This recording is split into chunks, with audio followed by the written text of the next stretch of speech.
Hi, everyone. This is the Leadership at Heart podcast, and this is Heather Younger, your host. Employee experience is powered by emotions. Managers and or leaders within organizations get to choose which emotions they unleash from within the people they lead. Leaders, meaning supervisors or above in an organization, drive much of the positive or negative emotions by their actions or inactions, their words, or what they fail to say. When a manager chooses their words and their actions carefully, they exhibit great emotional intelligence. These managers are often thought of as leaders who care, or as I like to call them, leaders with heart. This special brand of leader drives engagement and loyalty simply by being themselves. Are these leaders perfect? Absolutely not. It is in their awareness and sharing of some of their imperfections that we realize their true brilliance. In this podcast, I ask you to see yourself in the stories my guests tell about times when they were not the best versions of themselves, but how they used their hearts to guide them to a deeper connection with their team and heightened leadership prowess. Before we move on and you hear the show today, I want to make a special request of you. I would like this podcast to remain successful and to increase the amount of listeners and people who are downloading it. And in order to do that, I need to get more reviews. So, for anybody who is a listener, and if you love the show, please go and do a 5-star rating and write a review anywhere you listen. And then screenshot that.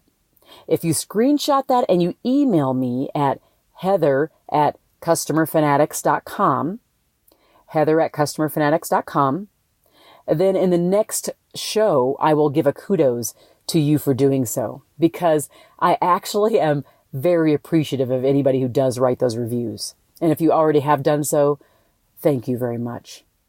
Thank you for joining this show and enjoy this one. Hi, everybody. This is Heather with the Leadership at Heart podcast. And today I feel very fortunate to have Shawnte Cox on the phone, Shawnte Cox Holland on the phone, actually. It was actually interesting. I didn't meet in person. She and I were both called to moderate a discussion on using basically employee engagement data and how we action plan from that. And we were just running in different directions and never got to meet, but we both she reached out to me and we got connected. And boy, I mean, that initial conversation, I was like, this is a powerhouse of amazing leadership. And I can see she's going to be taking your organization far. So I'm just super happy to have you on, Shawnte. I appreciate it. No problem. Thanks for having me, Heather. I'm excited. So where are you right now in your leadership journey? That's a great question. So I am definitely a more senior leader. However, what I will say is, as a testament to kind of who I am and how I operate, I am in a constant state of learning. So while I have had many, many experiences around leadership, I also recognize that there's probably quite a few more that I have to go that will potentially continue to shape kind of my approaches. So that's kind of how I would describe it, like experienced, but still eager to learn more and improve as people continue to study this body of work and learn more about it and what makes a real effective leader. I'm continuing to be intrigued and stay abreast of what I can always be doing better.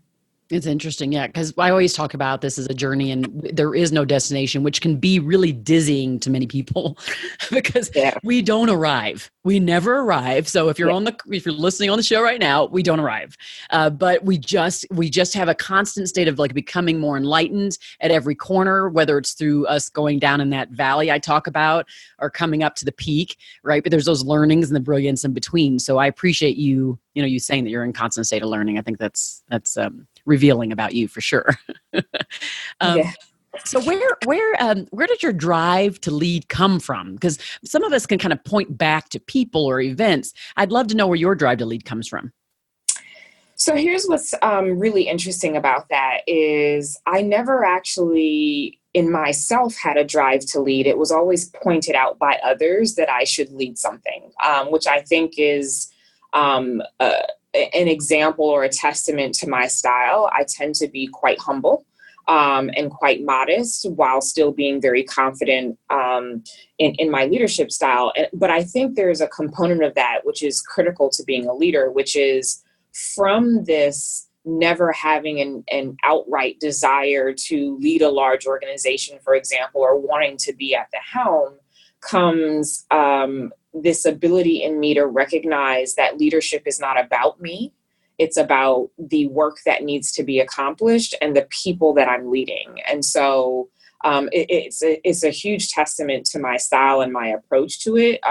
Very much so akin to what researchers call servant leadership, in the sense of, I fully expect to not be the sharpest tack in the box. If I am the smartest one on my team, then I view that as an issue or an opportunity to overcome.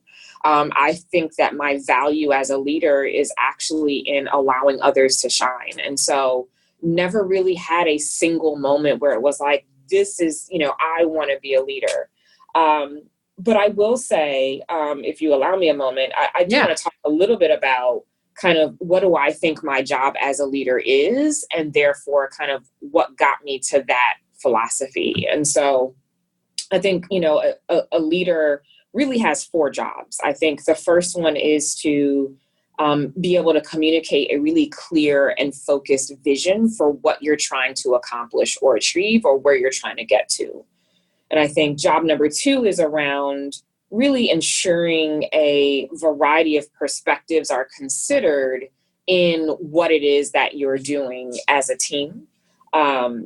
Job number 3 is around ensuring that my team has what they need to be successful. So that's that servant leadership piece.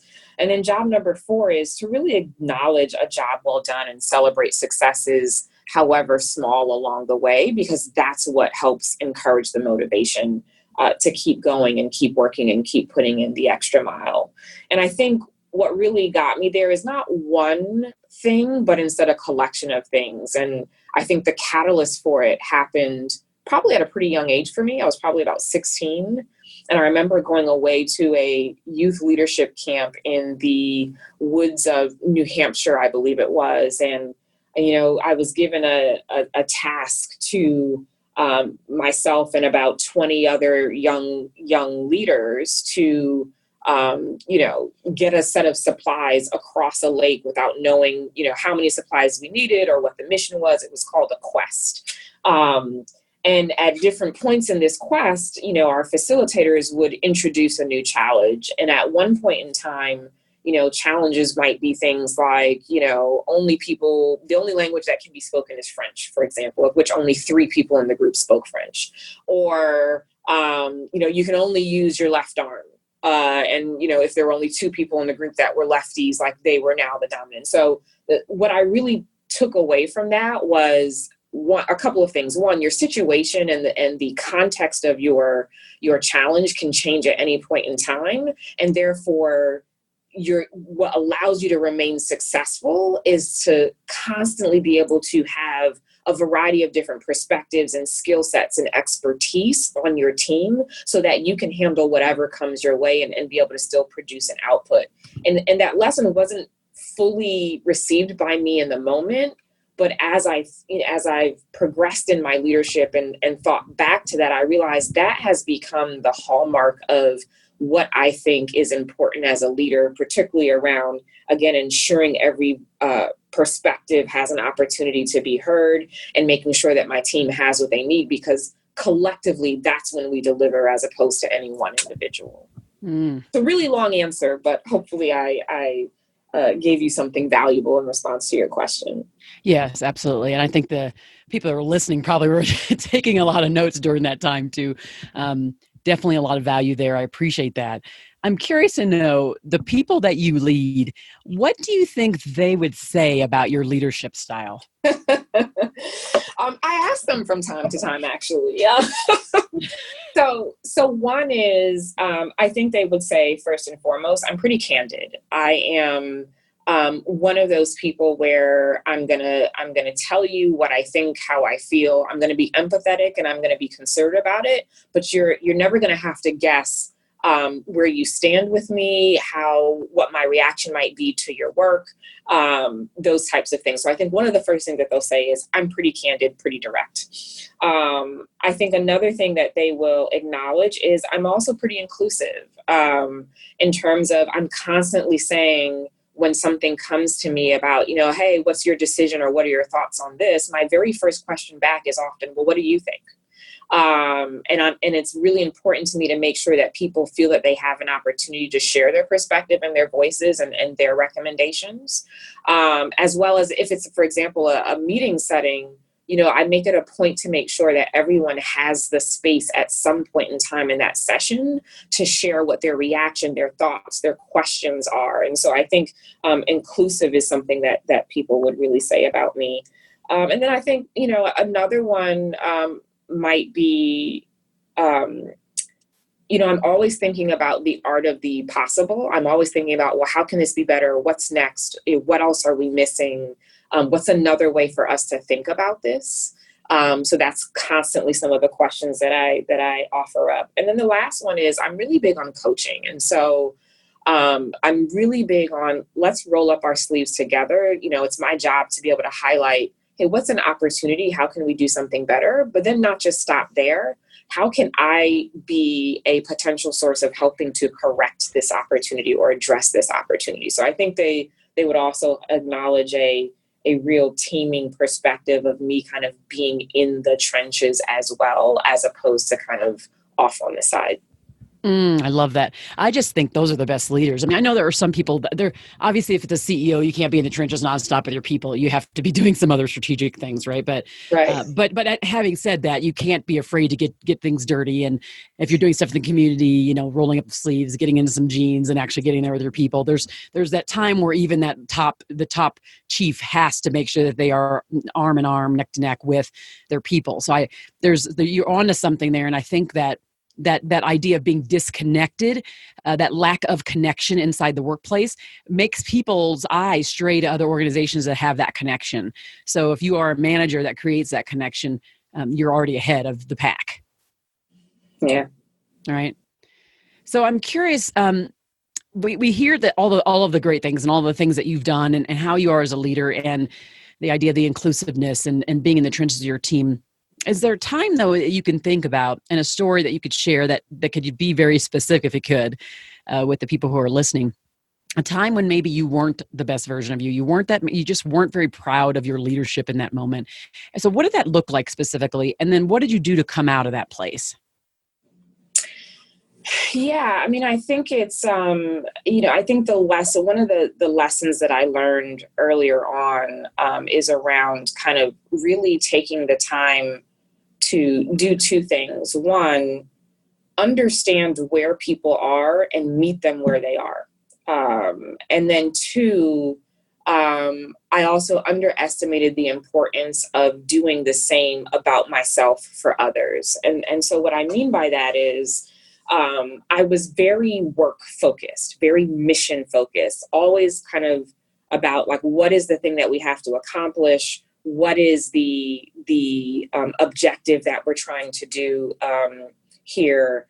And so I remember a time when we had a short turnaround on a project that I was working on, and it was myself as well as, I believe it was about 2 people working on this particular team.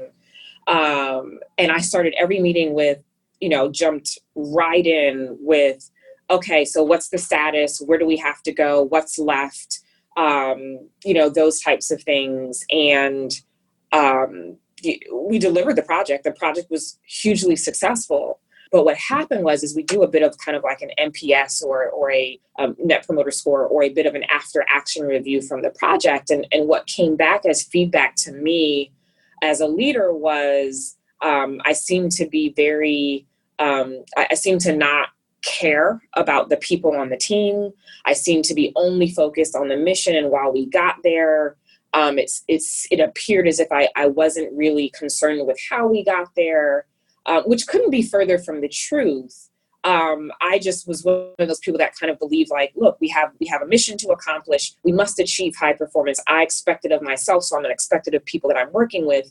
And entered everything from a very focused and very kind of, I guess, outcome driven approach. And that was a really important awakening for me. I think one, in part because I just wouldn't want anyone to feel that way. And two, because it actually wasn't true of me, right? I actually do care quite a bit about people. I just at the time felt like, oh, but this is work. There's a place for that caring, which is after the job is done.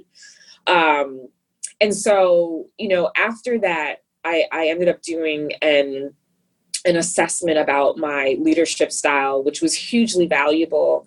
And what it pointed out were that there were opportunities like that, these moments of taking a moment to ask someone, how are they feeling today? Or, what's going on? What's, what if any obstacles are there to kind of you doing your best today, and really connecting with them as an individual really goes a long way in building the trust that is necessary on a team in order for people to deliver.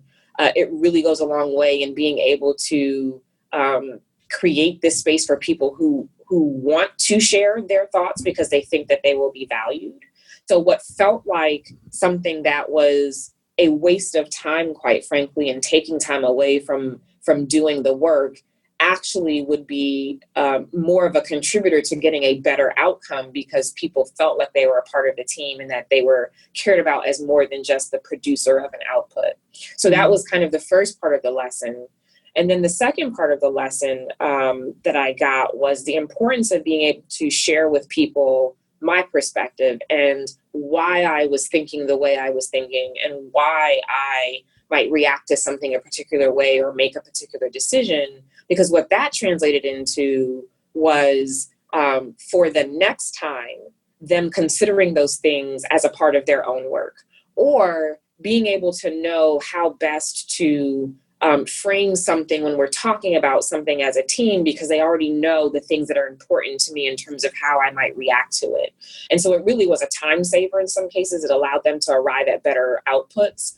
And so that was probably one of the biggest lessons that I learned as a leader, is that some of those things that seem as, social or a moment away from getting the work done actually are more conducive to getting the work done, as well as just an understanding everyone's context and being able to meet them where they are and say, okay, look, now I understand that you were struggling with this portion of the work because you felt like the time frame was unreasonable. Well, I gave you a space to share that with me, and now I can actually solve for that problem expeditiously.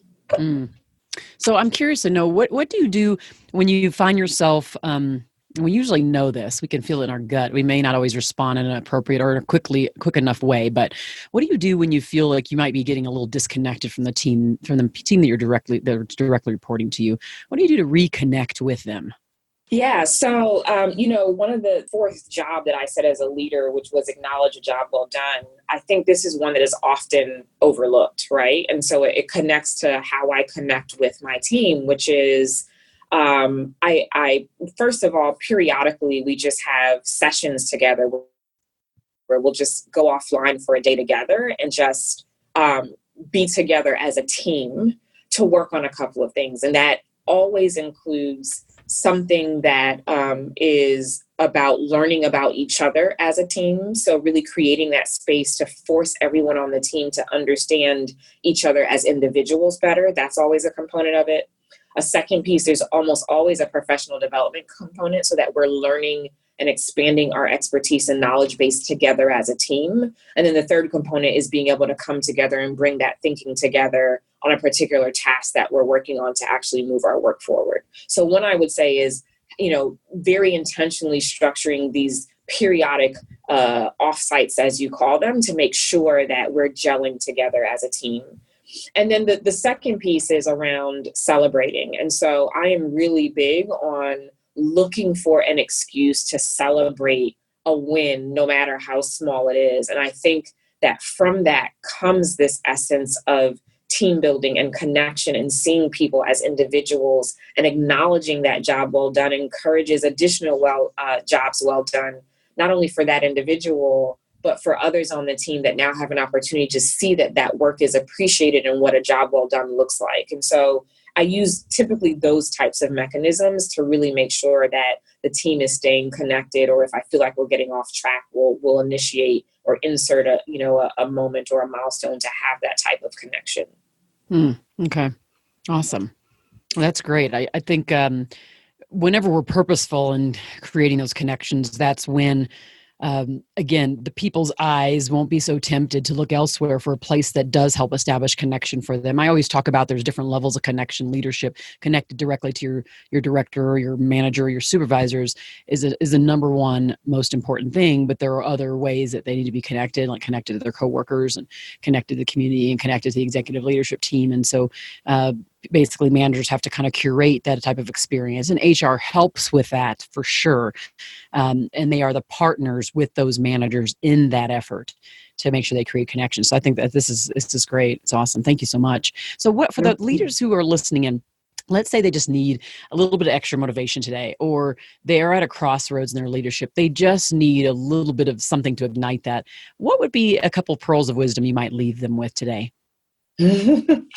Couple pearls of wisdom. Well, one, I think, which I kind of mentioned earlier on, I think it's really critical to take a step back and think about what the real value of a leader is to a team, in terms of, right, we're not supposed to be the smartest ones in the room. We're not supposed to be the all-knowing. Our real value as leaders is in the ability to bring people together around a common vision and focus and deliver with excellence against that. And so I think the first pearl of wisdom would be really around remembering what the goal or the job of a leader really is, and how that goal has nothing to do with ourselves, our own capabilities, our own egos even, but instead about empowering and nurturing and supporting the team that we are leading. So I think that would probably be the first one. I think the second one is really around taking the time to connect. Like I said, that was one of the most powerful lessons that I learned as a leader, which is, all work, no play really doesn't make for a leader that people want to follow. And so it's really important to allow people to be, to get to know you better, to be humble and vulnerable with your team, and to be human, so that people realize that, people will make mistakes, and that's okay. What matters is how we recover for them, how we come together as a team to work on something. So I would say that would probably be the second pearl of wisdom. And then the third one is continue to learn, right? Leadership is not a soft skill. So many times people refer to it as such, or refer to it as just this innate thing that people either have or they don't. I strongly disagree with that. Instead, leadership, like any other skill, is something to be studied and learned and explored. And there's constantly new concepts and things being understood about how to do it well and what it looks like when done well versus when it doesn't. And I think as long as we can be constant students of leadership, I think that will serve us well as leaders, to recognize that it's, as you mentioned in the beginning, that it's a journey that never ends, and that there's constantly something new to be learning about how to be a better leader. And I think what we will find from that is not only do you learn about being a better leader, but you learn how to be a better person in all aspects of your life. So that would be kind of my third pearl of wisdom there. I love that. That last one was just kind of wrapped it all up in a pretty little bow here. I think this idea of studying and learning, when people are listening to this show, and when I'm listening to all of you, all the guests on the show, I am in a constant journey. I'm constantly learning, and I've never reached my peak. I won't ever. And so, this is always a gift to me and to those who decide to listen. They're just, being able to get these gifts each time through the stories of sometimes struggle in leadership roles. And then again, just coming out of that light, like, okay, I'm at a point now where I'm in the enlightenment phase, right? There are phases of this. Yeah. and then you go back down into the darkness and you're back into the enlightenment phase, right?